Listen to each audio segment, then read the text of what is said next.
শিক্ষকদের উপর যে বর্বরচিত আক্রমণ হয়েছে সেটা আন্দোলনকে বন্ধ করার জন্য বা স্তব্ধ করার জন্য তৃণমূল কংগ্রেস করিয়েছে, এ ব্যাপারে কোনো সন্দেহের অবকাশ নেই। থানায় তরফ করেছে এবং তার সাথে সাথে থানায় এই যে বারবার টিচারদেরকে ডাকা হচ্ছে, এটা একে তো আঘাত দেয়া, ক্ষত দেয়া এবং তারপরে তার উপরে লঙ্কা এবং লবণ ছিটিয়ে দেওয়ার মতো কাজ তৃণমূল কংগ্রেসের সরকার তথা প্রশাসন করছে।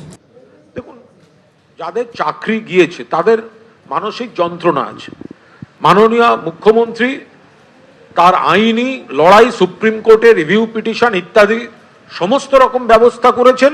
তার পাশাপাশি ইন্টারিম পিরিয়ডে কি কি রিলিফ দেয়া যায় সেগুলো ঘোষণা করেছেন।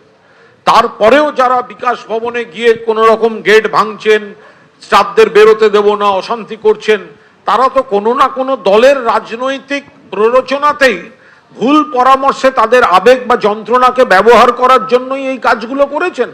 এখন সরাসরি তাদের পার্টি অফিসে গিয়েই যদি কেউ দেখা করতে যান তাহলে বুঝে নেবেন কারা এই কাজগুলো পেছন থেকে করাচ্ছিল। অর্থাৎ একদিকে আপনাদের সামনে রাখলাম চাকরিহারা শিক্ষক শিক্ষিকাদের একাংশ তারা বিভিন্ন রাজনৈতিক দলের কাছে আবেদন করছেন, অন্যদিকে তারা যেভাবে মার খেয়েছে পুলিশের হাতে তাদেরই বিরুদ্ধে এবার একেবারে মামলা করা হয়েছে, থানায় তলব করা হয়েছে এবং চাকরিহারা শিক্ষকরা তারা জানিয়েছেন যে আইনজীবীর পরামর্শ নিয়েই তারা থানায় যাবেন। কি বলছেন তারা এবার আরো বিস্তারিত তথ্য রাখবো। বিকাশ ভবনের সামনে চলে যাব, হিন্দল দে আমাদের প্রতিনিধি রয়েছেন আমাদের সঙ্গে সরাসরি। হিন্দল,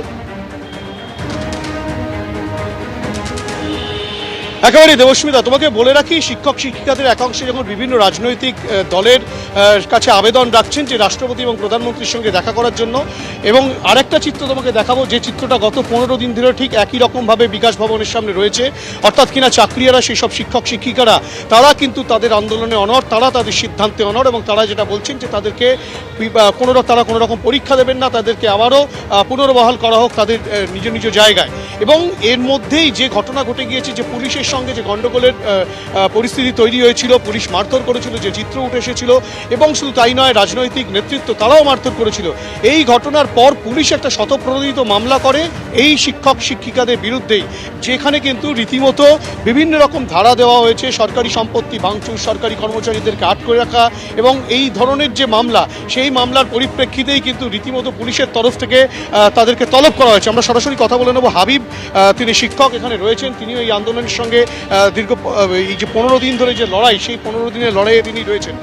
হাবিবদা, যে ঘটনা ঘটেছে, পুলিশ আপনাদের বিরুদ্ধে মামলা রুজু করেছে, আপনাদেরকে তলব করছে থানায়, এর আগেও তলব করেছিল, আবারও তলব করেছে, আপনারা কি আজকে যাচ্ছেন বিধাননগর উত্তর থানায়? দেখুন, আমরা সরকার পক্ষের সঙ্গে সব রকম কোঅপারেশন করতে রাজি আছি। আমাদেরকে তলব করা হয়েছে, আমরা অবশ্যই যাব, সেখানে ওনারা কী বলতে চাইছেন আমরা শুনবো। আর দ্বিতীয়ত হচ্ছে যে যদি সেদিন সরকারি কোনো কর্মচারীকে তাদেরকে মারা হয়ে থাকে বা তাদেরকে হাত দেওয়া থাকে, সেটাকে যোগ্য শিক্ষক শিক্ষিকা অধিকার মঞ্চ এন্ডোর্স করে না, সেটা আমরা আশা করছি আমাদের মধ্যে তারা কেউ নয়।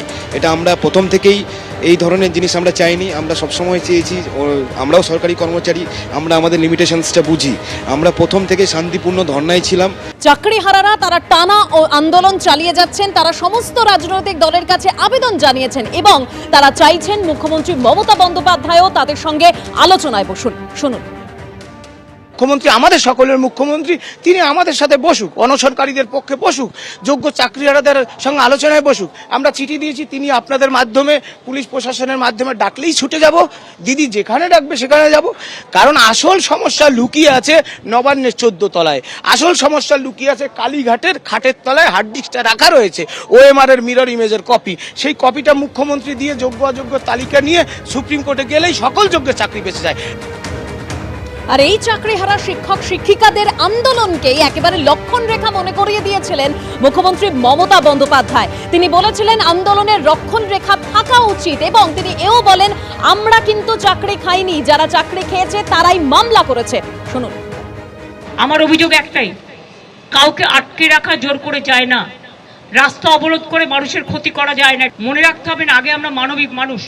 আমি আন্দোলনের বিপক্ষে নই, কিন্তু আন্দোলন করারও একটা লক্ষ্মণ রেখা আছে।